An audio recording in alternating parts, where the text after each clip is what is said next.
Hey, what's up guys? This is Astranox. We got a patch notes here for the 9th of July. We have expeditions co-op mode being added to the game. We got a new hero for next week. I'll talk about her at the end of the video. Pretty cool. And we got 2 exclusive equipment. This new hero is actually not a limited hero, guys. 2 exclusive equipments.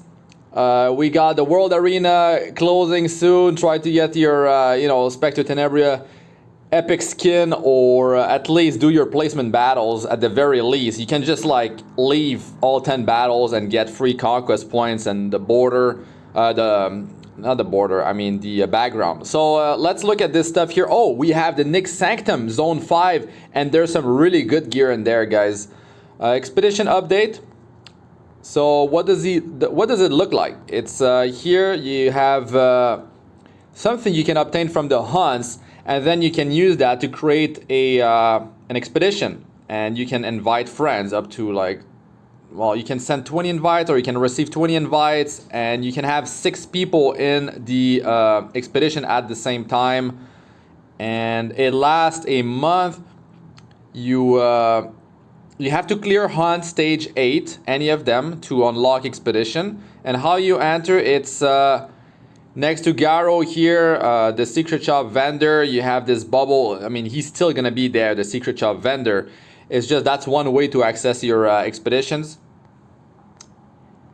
Here, that's another way to access the expedition. It's from the hunt, menu. And here it is, the schedule. It starts at the last day of the month, which means I think it's going to be running as soon as the update drops. I don't think we're going to have to wait until the end of the month for it to, start. That doesn't make sense. That just doesn't make sense to me. And it ends the last day of the month.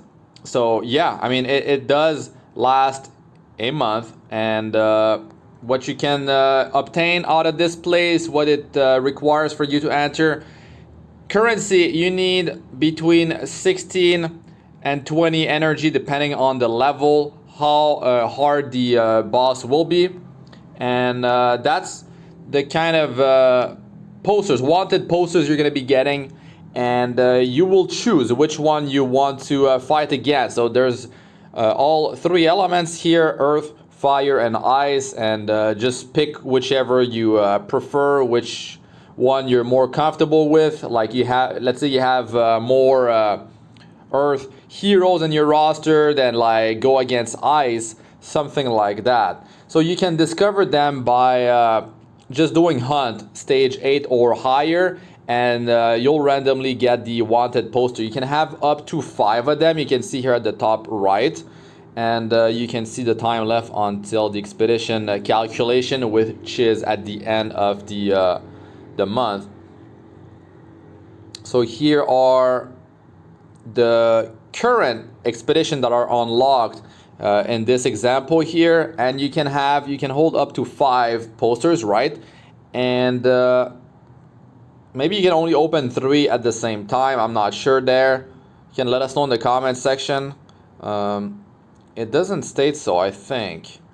But yeah, let's keep on going here. You can select the boss level. So there's 3 difficulties. I don't know how hard they will be, but you do have to complete the early difficulty to unlock the next one. So you're going to have to do the first one, and then the second one, and the third one.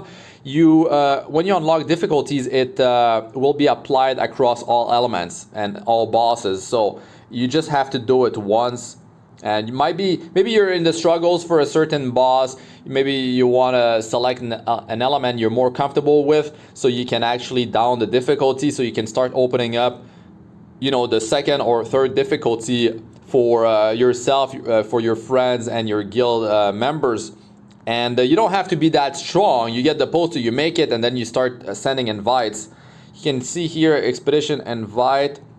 In this example, there's 2 invites that were sent, and you can see here invitations cannot be sent to players who already have 20 invites in their expeditions in progress list. So basically, it's like your friends list. Like if you don't clean it up, then yes, you cannot receive more invites. So there you go.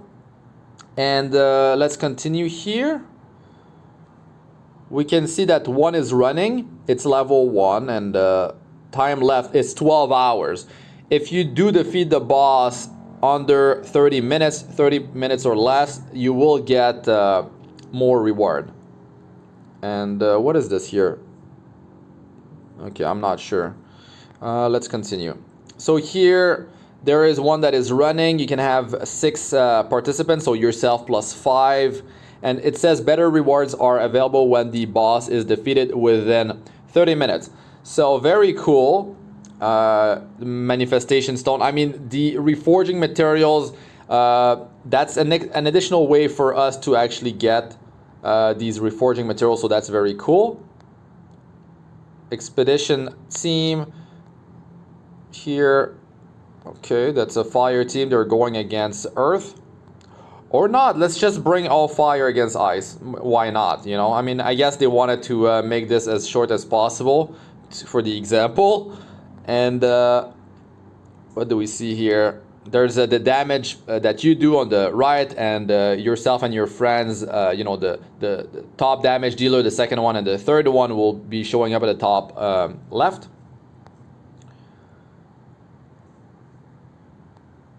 Can see here that's the result screen after the boss was defeated with the ranking, contribution, and all that. And if you go in there and you end up, you know, losing, you're not happy with your score, you can't just yield. You will, the energy is going to be consumed as you enter it, like right there on the spot. And if you win or lose an expedition, you'll be able to receive rewards within 24 hours. Unclaimed expeditions will disappear after a certain time. Participation reward. So you don't need to actually contribute much or at all. I think if you just open it and your friends actually do defeat the boss and you don't do anything, then you will get gold. Now victory, you will be getting reforging materials and boss points. And the boss points is important because you can get additional rewards out of that. Player can earn rewards from the expedition depot based on accumulated boss points. And a time attack, eliminate the boss within 30 minutes of creating an expedition to obtain 1 additional reforging material. I don't think it's 1 material. I think it's like a stack of them unless you're doing the first difficulty. So it says reforging materials. It could be for reforging like hunt gear, item level 85, or it could be like for reforging the manifestation stones for the exclusive, what is it again? Equipment conversion system when you want to reforge a piece out of that. Defeat, you will get reforging materials and gold dropped by each boss. Okay. Here you can see success, and the player was rank 1. The most contribution. It doesn't matter how much contribution you do, it's a team effort, guys. Success reward, you get they got 2 of these reforging materials and they got 40 points. That's where it's at, the points. When you fail, you don't get points, and no, of course, reforging materials. Expedition depot here. So you basically want to attack different bosses because they each have their own row that you can exchange boss points for. And you can see here equipment charms. You can see manifestation stones, like a stack of 50. That's really nice right there because those take a long time to get, if you guys don't know. We have more equipment charms, and you have the box for equipment conversion. Very nice there. And there's more additional rewards on the right side. Can't go there. Well, yeah, the screenshot only shows us that. But I did show that in the previous video that I was talking about expeditions. The stream summary had that. So there's a bunch of rules here, like if you don't do anything for 10 minutes, you will, you know, it's going to be a defeat. But I'm not going to read all this stuff. Okay, Nixied Sanctum, Zone 5, Frostproof Valley. I'll cover expedition when it actually gets released. And I will be, you know, talking strategy and all that with you guys. So, on my Discord, I need to make a section for, so you guys can add each other as friends and you can help each other for expeditions as well. So this Zone 5, Frostproof Valley, what do we get out of this place? Well, it's The entrance is Labyrinth Compass, one of them. And you will get ancient coins for doing these 3 missions. Here's the gear from Gold Chest, and it's pretty damn sweet. Look at this. Destruction and crit sets. Sorry about the quality. I don't know why the image quality is so low. I guess that's what they are sharing with the player base for the patch notes. But we can still understand what's going on here. Destruction chest, crit ring, destruction weapon. Like, look at these substats. It's beautiful. Crit damage, speed, health. We got effectiveness on some other one. Here we got on the necklace and on the boots. But look at that, man. I just hope it doesn't all roll into health and effectiveness, of course. So yeah, you got some great stats. I hope you guys get lucky with your rolls. This is definitely very usable. Item level 78. So even late game players can use this, especially if it rolls well. So I'm pretty hyped about this, especially for my new 4th account. I'm definitely gonna go and rush for these pieces ASAP. 2 new exclusive equipment added. So one is for Kaurik and the other one is for Ravi. Let's look at what they do. So for Ravi, we got 7 to 14% attack increase. That's good. And for Slaughter, has a 40% chance to dispel 1 debuff from the caster when using Slaughter. It's a chance, you know, but it's an exclusive equipment. It's okay. It's a chance. It's fairly low, but it's something, I guess. It's something. The next one has a 35% chance to burn for 2 turns when using Slaughter. If you want additional damage, burn is based on 60% of your attack, and it penetrates 70% of the target's defense. So maybe for a PvE, you would want to go with the burn, of course. For PvP, stun chance increased by 10% when using Devil Drive. I don't think that's worth it, to be honest. Like, it's already, I believe, 80%.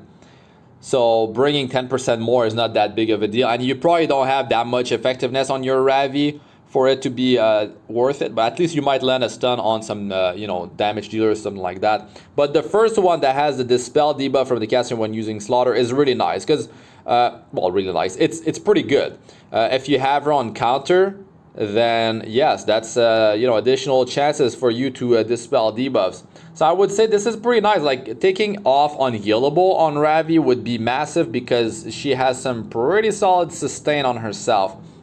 Definitely PvP first one, and the second one for PvE, I would say. 35% chance for burn. It's not that much, but that's a debuff, and it lasts for 2 turns, so there you go. Kaurik. Okay, crit chance on the base here between 6 and 12%. That's quite a bit of value. I prefer that over attack, especially if you can't reach that 100% crit chance or 85 versus Earth at elemental advantage. So the first one is, I really like the first one. Attack buff for 2 turns after using skill number 2 is pretty sweet right there. So that sets up the damage for skill number 3. If you leave that Kaurik alone and you don't disable him, take him out or something like that, then he's gonna have attack buff and speed buff, and his skill 3 penetrates 30% of the target's defense. Plus he's gonna have that attack buff, the speed buff, that also the skill 3 scales based on your own speed. Plus, of course, your attack. That's the speed multiplier, that's an additional one. But that, yeah, it's definitely gonna make him viable for cleave with the third one here that increases the damage dealt by 20% when using Dimensional Explosion. The skill number 3, the damage without speed buff is not so great, but with speed buff it's pretty decent. Now with 20% more, that brings it to a nice level. And the second exclusive equipment, we have inflicts decreased hit chance for 1 turn when using Dimensional Explosion. For PvE, that's good. For PvP, well, it depends who you're going against. I would use the first one or the third one for PvP. For PvE, I would use the second one. Or actually, the first one for PvE is very nice. That attack buff for 2 turns. If you don't have an attack buffer in the team, that's good. So, of course, 40 Wisdom's Gaze for each of them. Side story, Seaside Showdown. What can we get from this? You need to be account rank 9 to do this. And we have, this is a weapon, speed set weapon. I was checking through the patch notes. We don't actually see the stats. We'll have to wait and see. But if it's on speed, they usually have a speed substat there. So I'm assuming that it's either going to be an offensive weapon or defensive one. Usually it leans to toward the offensive side. So it might be crit damage, let's say health and speed. Don't quote me on that. I'm just saying. Or it could be something for support. Could be health percentage, defense. Actually, wait, you cannot get defense percentage on the weapon. Health percentage, speed, effectiveness, and oh god, effect resistance. That would be pretty sad, actually. I hope it's the offensive version. MolaGora, Gold Transmit Stone. These are very easy to do, guys. You just re-roll these missions when you don't get something good, and you just like you basically you want the ones that are like farm hunts. You just roll for those, or you just do the ones that are very easy. Not like crafting gear unless you're going for a small crafting session. But you can just do them as they come, and maybe it just changes up your play style a bit. You're doing things you're not usually doing, and it makes it a bit more fun, you know. So Aramintha and Etica's Scepter drop rate up. Aramintha is definitely not a hero that's very sought after. Etica Scepter, on the other hand, is very good, but you can get that from the powder shop, guys. It was there recently, or is it still there? Etica Scepter is good. It's a chance to reduce your cooldowns by 1 turn. I did use it on a few heroes, on mages, and it's very good because you can only wear that on a mage, of course. But Aramintha, you don't see her in the PvP meta. She can be used in PvE. Not the greatest of heroes, unfortunately. Ravi and Durandal drop rate up. Now Ravi sees more play compared to Aramintha. Durandal is a very powerful artifact. Getting combat sureness when you're at 75% health or below is allowing you to cycle like crazy. A very good artifact. But from the powder shop, once again, I would save Covenant Bookmarks for the next limited hero. We just had Seaside Bellona. So I would start saving up until you're at like the 400 Covenant Bookmarks range. But the thing is, they might release like limited banners like back to back or something like that. You never know with Epic 7. So I would just save up Covenant Bookmarks. Get that 605 Covenant Bookmarks to hit the pity, just to be safe. Maybe there's a hero that's definitely great. It's gonna help you out in your roster a lot, and it's not limited, and you want to get that hero before the next limited one. Like if you're a free-to-play player, of course, then just save. It's not worth rolling for these heroes, I would say. You might just randomly pull them later down the line. World Arena Showdown season is closing. Like I said, do your placement battles at the very least. Just leave all 10 and get your conquest points easy peasy. Get your background. But if you're going to be climbing, here are the rewards. You can see how long is left in the game. If you go in ranking, it's going to be in the top left.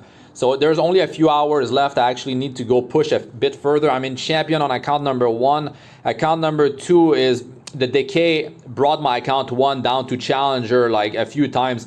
So I'm back in champion. It was easy on account 1. Account 2, I'm in the master. I'm going to push into challenger. I don't think I can reach champion, but I'll maybe give it a shot. I don't have much time left though. Account number 3, I'm in master. I might push that account to challenger, but I mean, it's 3 accounts, and it's very, it's a big time investment. So I kind of running out of time here. You can see here bronze, 1,000 conquest points. That's why I'm saying do your 10 placement battles. If you do okay, you can hit gold very easily. Like on my 3rd account, I was like basically doing battles on my 3rd account and my 1st account at the same time. I was doing World Arena on 2 accounts at the same time, and my 3rd account hit gold. And I won 8, lost 2, or was it win 7, lost 3, because like I wasn't paying attention. A lot of times the AI was doing the moves, and I wasn't even picking the right heroes, and I lost my picks, and picking the wrong hero and stuff like that. But whatever. If you hit gold, that's quite a bit of conquest points. If you don't want the Spectre Tenebria skin, then you can stay in gold. The thing is, you might get Spectre Tenebria in the future, and that's what I want to accentuate on here. You see epic skin in red. Well, the skins in the game currently are only heroic skins, guys. So epic skin means when it's going to be available for you to purchase, that means it's going to be more than 60 skin tickets. It's going to be maybe 100, maybe 120, maybe 200. We don't know. But she's not going to be available for purchase using skin tickets just yet. It might take a while. Maybe it's at the end of the next World Arena season. We don't know. But I do like her new skin. We'll have to... I can't wait to try her out. And we'll see how it looks in the game. Huge change in the game for players in the arena that are in champion or higher. This was definitely much needed in the game. To be honest, like it's called Blind Day, and 7 hours before the tally, before the end of the week in arena, what happens is that you don't know what's going on. Basically, it's in Blind Day. Well, it's 7 hours before the end of the week, and you see the formation. The formations are randomized. You don't see the player name. You don't see how many points they have, because you could figure out who they are with how many points they have.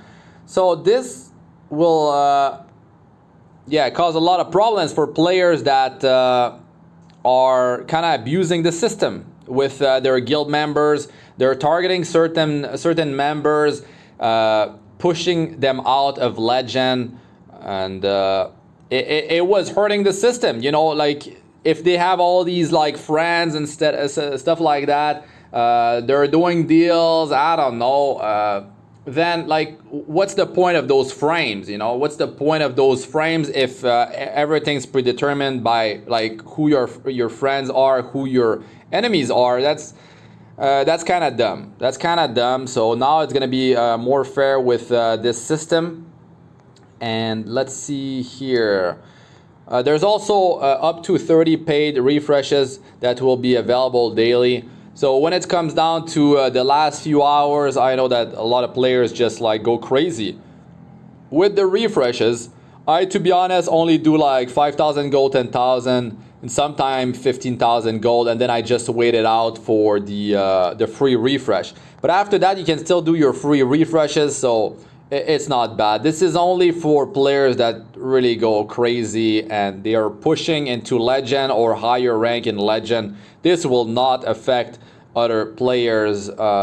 In Champion, you might be in the struggles, but maybe in High Champion, it really depends on your account, really. But yeah, so that's good. That's very good that they are finally doing this, because just the old system just didn't make any sense. And we have, what else do we have? And of course, in the rankings, you will not know who the players are, and like that's how it's going to be displayed. You will only see the class, the level, and you will see their awakening. You will see, what is this? Do you see their portrait?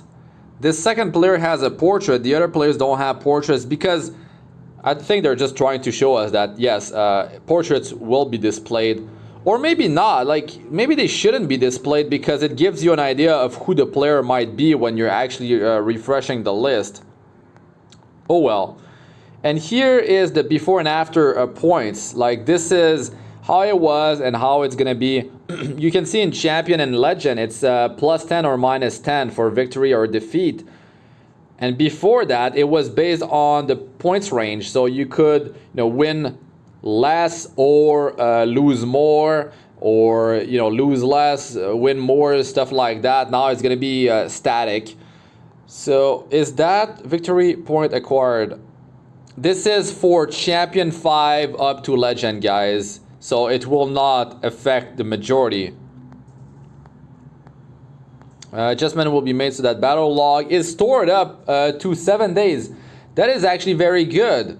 I mean, finally seeing all the battles for 7 days, that's huge. It was what, like the last 30 battles before? But what does that mean? Adjustments will be made. Does that mean we can actually counterattack someone like way down the list? That would be insane, actually. If that's the way it works, that means like you could just have that massive list of players to just counterattack. And also, like, what about that list when it comes down to Blind Day? Is that mode disabled? Because like if you know where like the player's name and you can just counter attack them during blind day, you already know who they are if you took screenshots or whatever. Okay, I'm confused by that. Let us know in the comment section if you know how that works. Maybe that's disabled, or maybe that's randomized actually. Maybe that list is randomized. That would make more sense, but still, if you just lost a few battles, you could sort of like pinpoint who it is based on their team composition. That's also something else. The team compositions will still be shown when you're fighting the player, when you're refreshing the list. So basically, some players that are using unique team compositions will be able to be found, unless you're very meta, which is like, you know, just using very popular teams. The most effective tactic available, that's what meta stands for, which is not what I'm using you know, on my account 1 and my account number 2. Account 3 is different because I have Arbiter Vildred, but yeah, all 3 accounts are in Champion League and Arena. You might want to check out my video covering that. And that's the title screen. Going back to that, cool. Equipment pack, something's changing here. Purchased that 5 times. Anyways, free-to-play player, don't really know about this stuff. And here, a big improvement. If a hero that is limited is triple S, you can actually transmit that hero. And you can also transmit hero memory imprint materials if the hero has been imprinted to a triple S. So if you have multiple copies, you know, like Cyrilla, Soul Bad Guy, whatever hero, Xeno, you can just transmit them and get your you know, your silver transmit stones, which is good, which is very good. It's gonna make space and gets you some currency.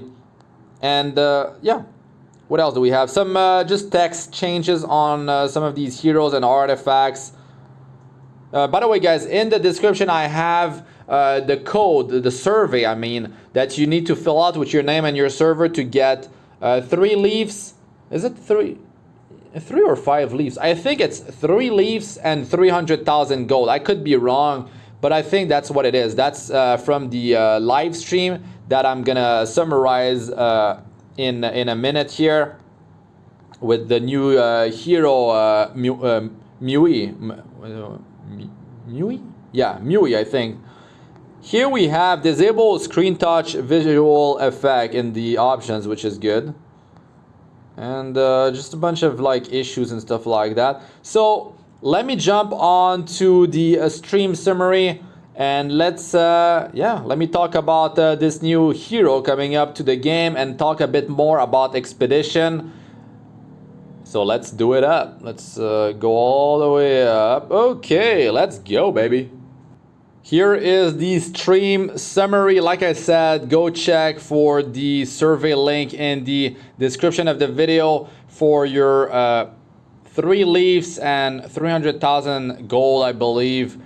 Fill it up and you'll get it in a few days. The code is good for a week, I believe. So the Hall of Trials, Kairon result. Here are the top 3 players. And the heroes that are mostly used, of course, Tamarine, dual attack, and Lilia's dual attack.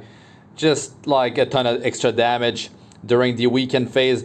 Hall of Trials, Nilgal is coming up. Practice and ranked battles afterward. The End of the World Arena, of course. Like I said, do at least your placement battles. Leave all 10 games, whatever. Get your free conquest points that way, or climb to get more conquest points, or get the Spectre Tenebria skin. The background, of course, is gotten at every rank, and also you get I guess a cooler looking frame portrait for the higher you reach. Something I didn't notice is that here in the Expedition you see all 3 difficulties. The first one, you receive 1 of the obtainable reward, and the second difficulty can get 2, and the third one you get 4. And the time attack, of course, you can receive additional rewards if you you know, take care of the boss in 30 minutes or less. And here you can battle 3 times, by the way, per boss, per like expedition, if you didn't know. And here, like I said, your energy is going to be consumed as soon as you enter, and it is not refundable, by the way. You cannot just go in and yield if you don't like the result and keep doing that. No, it's get consumed and it takes one of the attempt. And here's the result screen, score, your ranking based on all 6 players if you invited 5 others. And that's like which battle out of the 3 and your reward. The Labyrinth, Nyx Sanctum, Zone 5. I talked about the rewards already, but in the stream, they shared this picture with, it's neatly displayed all the rewards with the substats in good quality. So, I mean, I'm hyped for this. You guys should like progress and unlock the next Nyx Sanctum zones up to 4 so you can have the 5th one ready to go into so you can get your rewards from the gold chest. Because man, oh man, they are very good, and I hope you guys get some nice rolls on them. Like I said, Carrick, his exclusive equipment, talked about that already, but just sharing what was shown on the stream with you guys, and Ravi as well. So I did talk about them already earlier on in the video, so go check it out if you're skipping. Arena security improvement, so that's what was shown to us, and it's what I was talking about. The 7 hours before the weekend, if you're in champion or legend, then yes, you will have to be in blind day mode basically, and you don't know who you're against, you don't know how many points they have. It's gonna be hard to pinpoint who they might be unless they have a very unique team composition. Their formation is going to be shuffled as well. And I believe, like I was talking about, counter-attacking players that attacked you before the blind day. And I think that list is going to be gone. So basically, because the logs are now 7 days old, you can probably counter players all the way back from the 7 last days or something like that. But when it comes down to blind day, I think it's going to be a new list starting when blind day starts. So you cannot be like, oh, I know this player is this player, and like I'm just going to start attacking him and tank his ranking or something like that. I think it's not going to be available anymore. So yeah, there's going to be the counter attacking, right? But it's going to be during blind day, so you don't know their name, their points, and their formation is going to be shuffled. But when you go in there, their formation is going to be in the right order, so they can take advantage of their memory imprints, of course. So you see like how it's going to be looking like here. The revenge, I'm saying counter-attacking, but it's revenge. And some more information and pictures here. And the 30 refresh per day limit when you spend currency, and when you're doing the refreshes for free, there's no limit. You can just keep on doing them for free. Okay, the new hero available in a week's time, Mui. Don't know if I'm saying her name right, but yes, this hero Mui looks cool, and her skills, they are quite interesting. So she's an Earth Warrior. I'll do a more in-depth video. This is just my initial thoughts about this hero. The critical hit chance, memory imprint for the other heroes on the team is cool as well. And her self-memory imprint is dual attack chance 6%, which is definitely not bad considering how her attack 1 works. So her stats are actually very good. Look at that speed, man. 115 speed. Bazaar only has 108 speed, and she does sort of like Bazaar. I mean, she's not as overpowered as Bazaar at first glance. She's got 27% critical hit chance, 18% effectiveness from Awakening as well. In terms of survival, it's definitely not bad, but that's speed, man. That's sweet speed. The attack is, low 1000. And here's skill number 3. Dives monsters forward to attack all enemies, dispelling 2 buffs. So she can dispel 2 buffs. So it's not like Bazaar cannot remove all buffs, but still 2 will take care of the immunity plus the barrier from Fallen Cecilia as an example. If you're going first with 115 speed, you could make her very fast. It definitely could go first, and then you're granted attack buff for yourself and the rest of the team for 3 turns. 3-turn attack buff, that's huge. This is a 4-turn cooldown after skill ups. That's also huge. You've got the Dispel. It's a cleave attack. I don't know the multiplier on that. It's based on her attack. She's not like a Bruiser like Alencia. So she's gonna be filling a different role, you know, attack buff instead of defense buff. There's no soul burn like Bazaar, the overpowered soul burn with ignore effect resistance. Don't have to worry about the don't have to worry about effectiveness, but she will have to worry about it, and she's going to be very stat hungry, especially if you want her to have decent damage on top of everything else. That's going to be pretty greedy though, unless your gear level is crazy. Skill number 2, Punishment. Calls upon attack monsters to attack all enemies. So let me point that out. She's got 2 AoEs, so that's pretty good damage right there. But then that's also an issue. That's an issue because that's focus for Seaside Bellona. That's more chances for her to get counter-attacked. Martial Art, Scan, Elbrus, Ritual Sword, counter sets, all that stuff might hit her really hard. Her survival is good, but if you're going for high speed, good effectiveness, and survival together, this might be a bit rough to reach a decent amount of survival on this hero. So she might be getting owned by some counter-attacks for sure. So 35% chance to inflict 2 bleeding effects for 2 turns.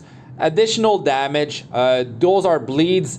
So I mean, those are debuffs that could be protecting some other debuffs that you might be applying after that. So that's pretty good right there. I could see the bleed with a combination of her and Baiken, but it's only a 35% chance, which is definitely not that hot. And then that doesn't really work because she needs to go on turn 2 to actually use this thing, and she's not getting combat units from skill 1, so it's going to take a bit of time unless you're going to be using auxiliary loss or loss to push her again or something like that.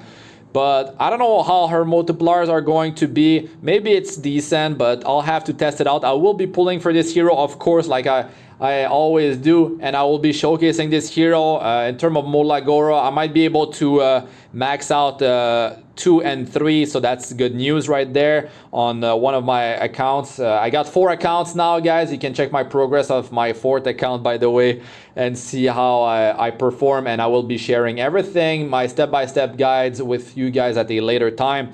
65% chance to stun for 1 turn. That is very juicy right there. It's not 100%. There's the resist check, but still, it's pretty sweet. 65% for a skill number 2. That is deadly. So all your combos of ML says that could allow you to do some one-shotting there, or just disable the enemy. But the fact that she dispels first 2 buffs and then she has that's very nice. It sets up skill 2 nicely. But those are not 100% chance. And then there's the resist check, and her gear will have to be pretty insane. But you could aim for high speed and high effectiveness. But the question is, will she survive up until turn number 2 to use that skill?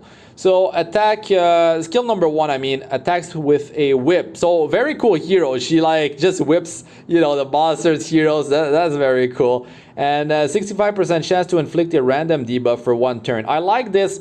There's a random aspect here. Those debuffs are actually quite powerful. 65% is reasonable, and I like it. You got Silence, which is extremely powerful. Decreased defense, very, very powerful for offense, of course.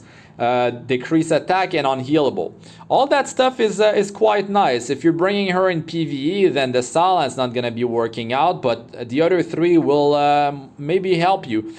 The Soul Burn at 100% chance to afflict the enemy with one of these random debuffs. That's very cool for only 10 souls, and the debuff will last for 2 turns. So it's random, so you can't rely upon it, but it's a chance, and counter set would be another way for you to land some more debuffs out of this hero. 65% chance. It's not bad. It's not bad. Usually for 1 turn debuffs, it's a 75% chance, but because it's a big list of debuffs, I think that's why they had to lower the chance, because some of these debuffs are very powerful actually. Like landing a Silence is game breaking, in PvP. So yeah, that's her artifact here, Circus Fantasia, and effectiveness 50% at the start of the battle, and the effect decreases by 5% every time the caster attacks. pretty sweet. I would say, like, she definitely needs that effectiveness, so this would cover that nicely for turn number 1 and 2 to use skill 3 and then skill 2. That's 50%, and then that's 45%, which is definitely much better than Cursed Compass for warriors. Now this artifact is going to be available for warriors that do need to land debuffs, dispel, so very cool. I mean, you could be using that on Alencia as well. And it goes down, but it's not that fast, so that's good. This is how she looks like in the lobby. By the way, guys, the official video of the Epic 7 official channel is... the link is in the description, as well as the link to the survey for your Leifs and Gold. That's during her animation, got the whip there. She's actually gonna fly up using the whip. Very cool. Go check it out in the official video. She's, you know, going up with the whip. That's how she looks like. And that's when she's fighting. Another pause here with the whip. Very cool. Can't wait to whip some monsters or even some players. And that's some you know, pictures, some frames during the animation, her animation. Very nice. And this is from the Savannah continent. It's oh, it's there, Savara, Jesus, Savara. Yep. And that's during the animation, man. Like, the whole circus is like dropping in, you know. That's how she can get that's how she can get the dispels of 2 buffs and the 3-turn attack buff. Gotta like get the whole circus in there. Nice, nice. So that's it for you know, the slides here, for the pictures for Mui. Let us know what you think about this hero, this upcoming hero that is going to be available right here on the 16th of July. I feel like her kit is very interesting. We'll be seeing her in PvP for sure. Arena defense, I don't know about that, but Bazaar is kind of too good. Players have their speed gear on Bazaar, but she's gonna be faster. So for defense, that's not bad. The stun that's following up is definitely not bad at all. The thing is, Bazaar is a mage, so Abyssal Crown. Yeah, skill 3 just does too much. Players have their gear ready on him, and he just needs speed and high effectiveness for defense. And on offense, he just needs purely speed and Tagil's Ancient Book 20 souls, and he does his thing. So of course, I'll talk more in depth about this hero, give you more of my thoughts, but these are my initial thoughts about this hero. And yeah, she does look quite solid. Gonna be fun to be using her in a world arena for sure. A lot of ways to put her to good use there. And in PvE, we'll have to, well, you can check out my video for more thoughts about this hero, and I'll talk about... yeah, I'll definitely review this hero more in depth, and especially at the end of my showcase videos, I give you guys my thoughts about how I feel about this hero and how she performed during the showcase or showcases. But anyways, that's going to be it for this one. Thanks for watching. I'm Astranox. Like, comment, and subscribe for more. Press the bell icon to be notified whenever I release a new video. And check out my other videos. They should be showing up on the screen now. I got lists of all sorts for PvE and PvP. Go check out under my channel, my playlist section. Over 1,000 Epic 7 videos. I got my PvP showcase playlist on the top left, and on the top right I got my guides, tips, and how-tos playlist. A lot of knowledge to be had there, so go check it out, and I'll be helping out you know, starter players, beginner players with a bunch of guides in the upcoming weeks. So stay tuned for that, guys. That's really it for this one. I'm Astranox. Peace out for now, and good luck as always.